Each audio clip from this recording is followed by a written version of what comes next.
Alright, so here we go. This is the camera comparison that you have been waiting for. The brand new Samsung Galaxy S20 Ultra versus the iPhone 11 Pro Max. So you're looking at the 4K front-facing video right now. Let me know which one looks better. Let me know which microphone sounds better.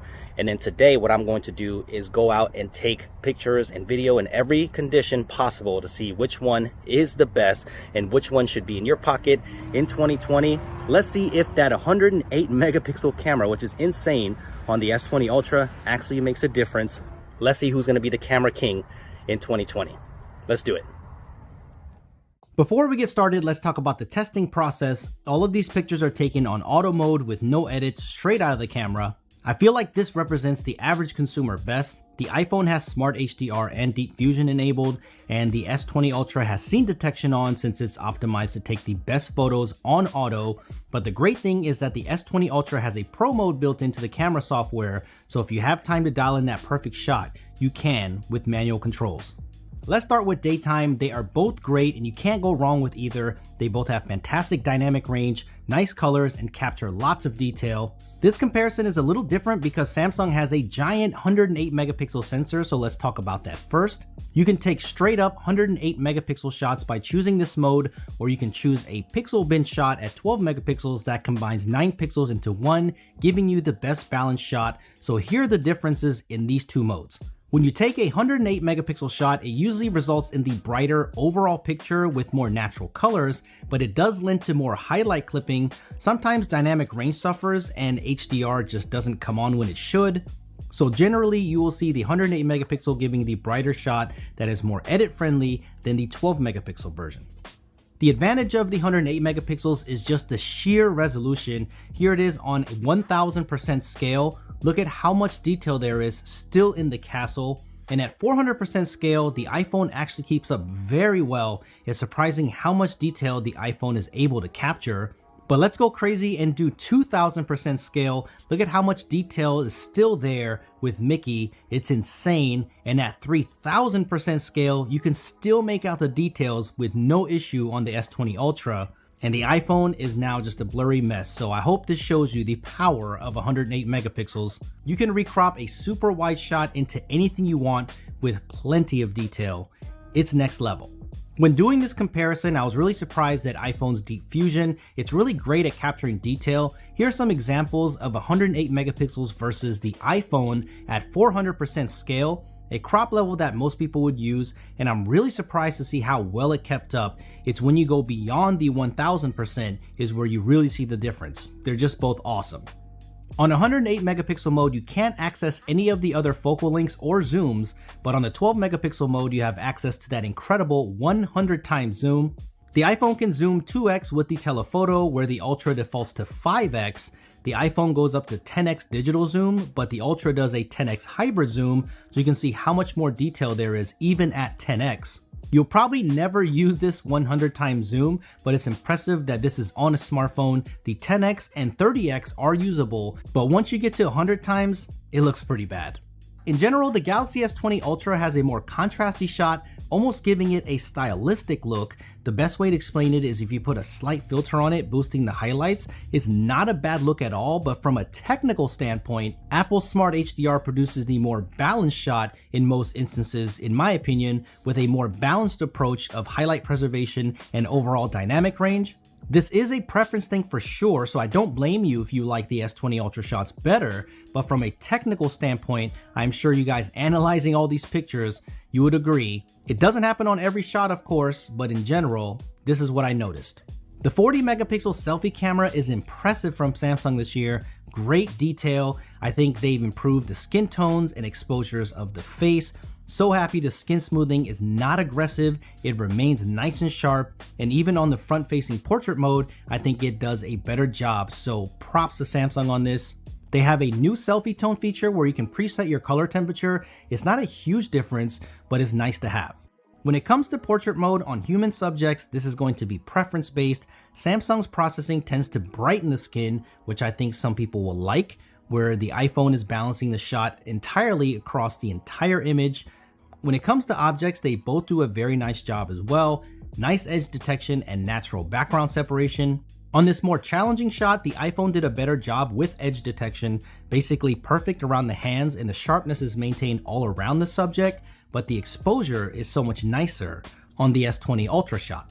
Even without portrait mode, the S20 Ultra has some of the best depth of field that I've seen from a mobile sensor. The iPhone is no slouch either, but the bigger sensor size on the Ultra really shows even in daylight.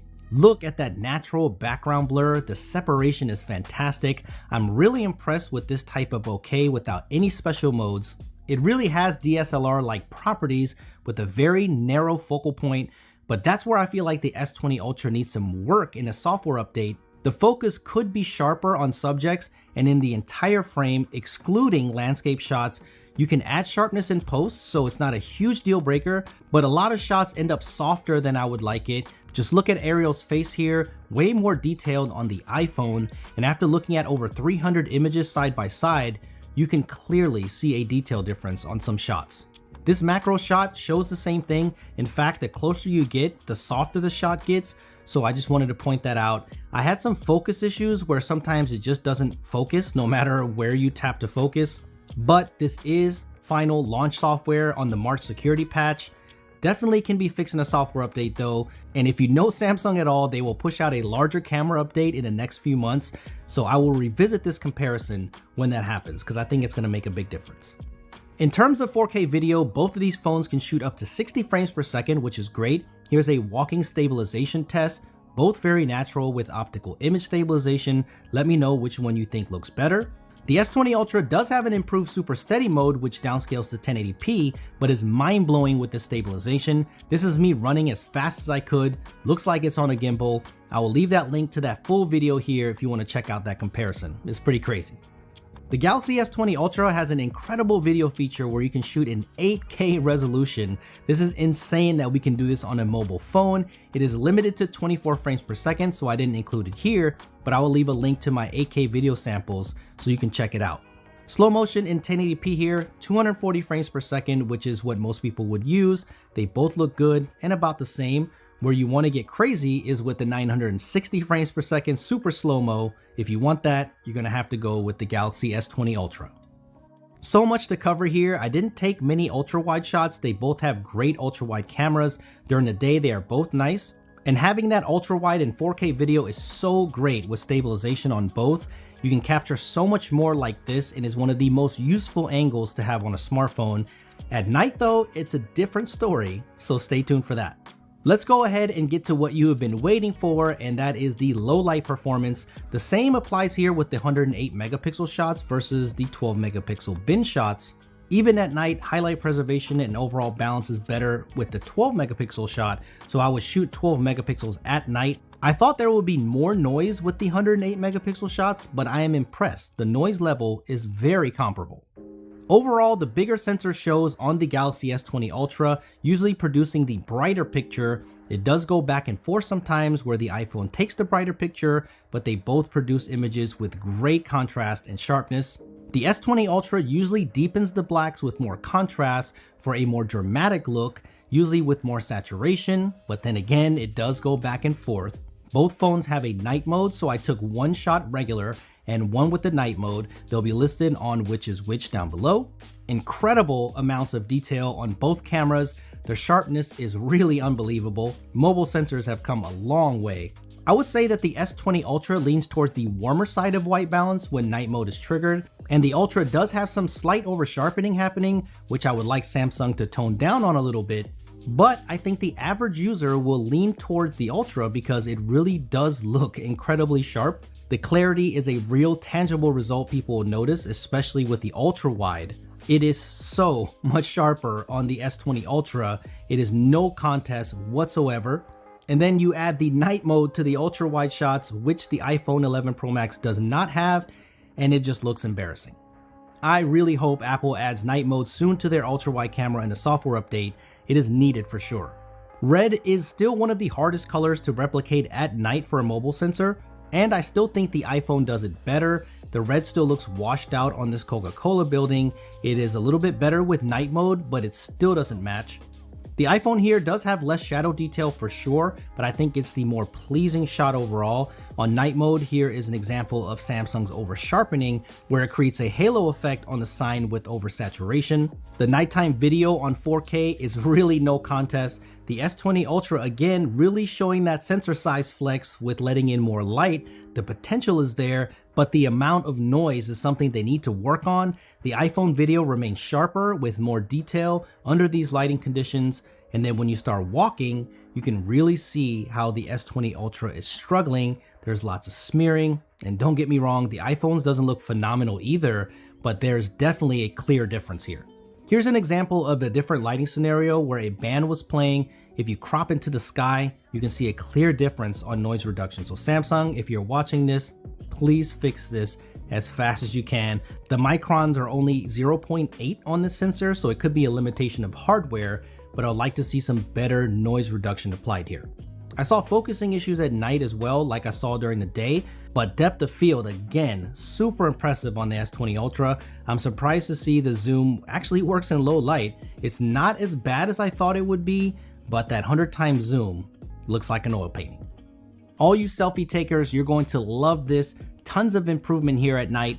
Regular selfies look fantastic, especially in the bin mode. You can take 40 megapixel shots if you want to. The night mode for the front-facing camera on the Ultra makes this unfair. Just look at the details on the S20 Ultra. No denying the winner here. The sharpness is impressive. Determining a winner is really hard right now because I feel like a lot of these things that I'm pointing out with Samsung's processing can be fixed with a software update, but I want to know from you guys, which one of these phones won this round? The daytime shots are more balanced with the iPhone, but you can't deny the awesome depth of field and the sheer resolution of 108 megapixels. So during the day, I could give it to the Samsung, but at night, I feel like they both do very well, but the Samsung does have the advantage of wide angle night mode and sharper details. The iPhone does better nighttime video for sure with less noise, but the selfies are so much better on the Galaxy S20 Ultra, so you could argue it either way. If I had to pick just one camera, that's really hard to do, but I want to break it down like this. I think that if you're taking mostly stills, then you should probably look at the Galaxy S20 Ultra. But if you're looking at video, I would probably still pick the iPhone because even though you have 8K recording on the S20 Ultra, the 4K is definitely better still, better dynamic range. I think it's overall better video with less noise, especially at night. But honestly, it really doesn't matter what you pick here. It is all gonna be personal preference and the comments are gonna reflect that. They are both so damn good, it really doesn't matter. So let me know in the comments below. Let's have a educated discussion down there. Let's put all fanboyism, fangirlism aside and just look at the images. It doesn't matter who you like better. Let the images and video do the talking. Thank you for watching this. There's a lot more coverage on the channel, so make sure you subscribe. Hit that like button if you enjoyed this, and I will see you in the next comparison.